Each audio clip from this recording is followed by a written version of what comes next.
Hey guys, how is everybody? Hope everyone's well. Went with Dad and helped him cut up a poplar tree that had fell. Put a little run time on this black saw. Pretty good runner, honestly. For what it is, it runs dang good.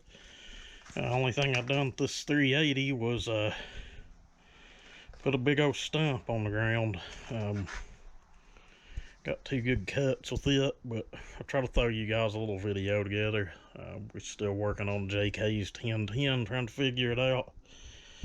It's got some bugs to work out, but I believe it'll make a pretty good saw. But anyway, I'll try to throw you guys something together. Hey guys, I thought I'd just talk over this a little bit so it wasn't so damn boring. If you're new to the channel, we welcome you. You'll have to forgive me, I've done cut a couple rounds off of that before I realized, hey, we didn't smash record. Whatever, shit happens. This is that saw we put together. I don't know how long it's been, but it's sat on the shelf for a long time. Sometimes I forget I build them and forget what they are, but this one's kind of unique. All the plastics dyed black. She started life as a ms390. And I know 29 Super.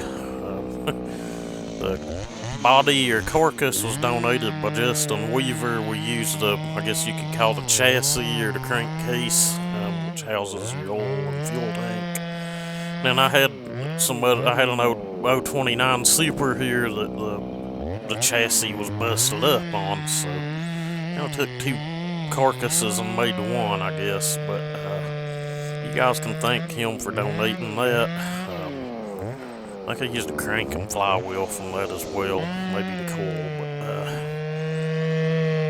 we put the I think it's a 49mm big bore, basically an ms390 top end from HIPAA, was also donated to the channel. I say that, but I had to make 2 or 3 videos promoting the product, so you can call it whatever you want to call it. That cylinder did look nice, ported up nice. It's got new bearings, seals. We did have a HIPAA carb and fuel line on it, but the fuel line collapsed just like overnight, sitting with fuel in it. And the carburetor crapped out after cutting half a dozen cookies, so you can take that and do with it whatever you want. But right now it's got a Proline fuel line on it and a Proline carb from Sawzilla. Seems to be running a-okay. Starts easy. Once the tune-up's dialed in on it here, it seemed to run alright. Was a little bit of port work done to this, but let's just face it, there ain't much you can do with these. I think I raised the uppers a little bit, and there's like a lip of the Nicosil plating or whatever it was, chrome. I think it looked chrome in this and the intake port.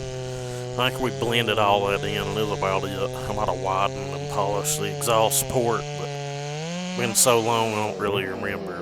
But I remember there's just not much you can do with this series of saw.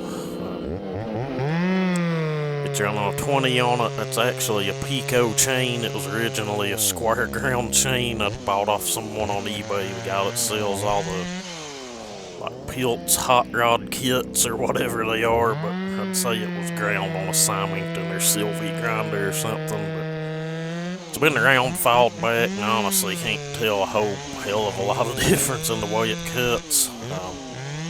Actually cuts pretty fast. It'd probably be a little quicker if I had a big 3/8 on it, but it was just what was laying there, and we barred it up and went with that. But pretty high revving saw. The numbers on these things are generally really hot just right out of the box. Usually all of them time around 100 on the exhaust.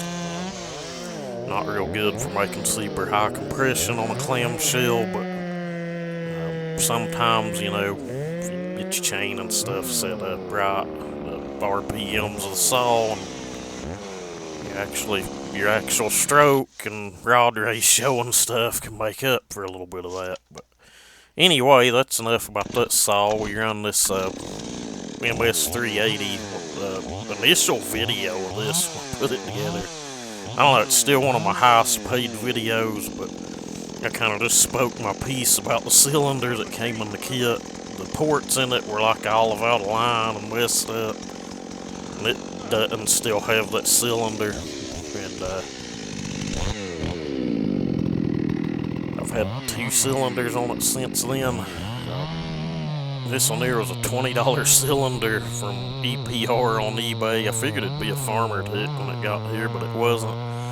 They had it listed as a Nickel cylinder, which it was when it got here. It looked really nice, and I gave a whopping 21 bucks for it. Honestly, really the only thing done to this is like the compression mod. I had to sand the shit out of the squish band to get it all to fit without a base gasket.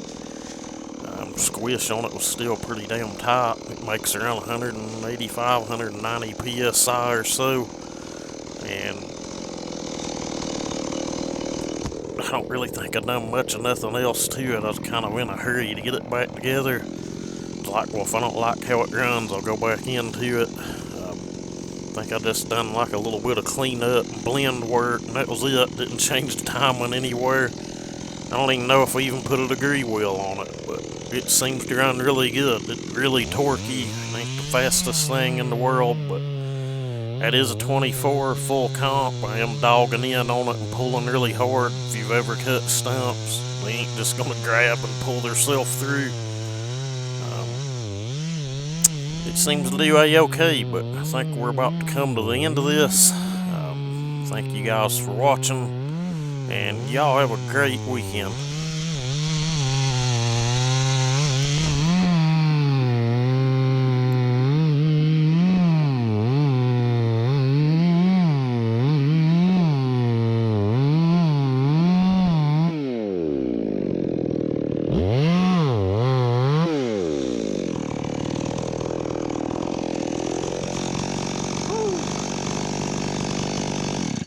You got her.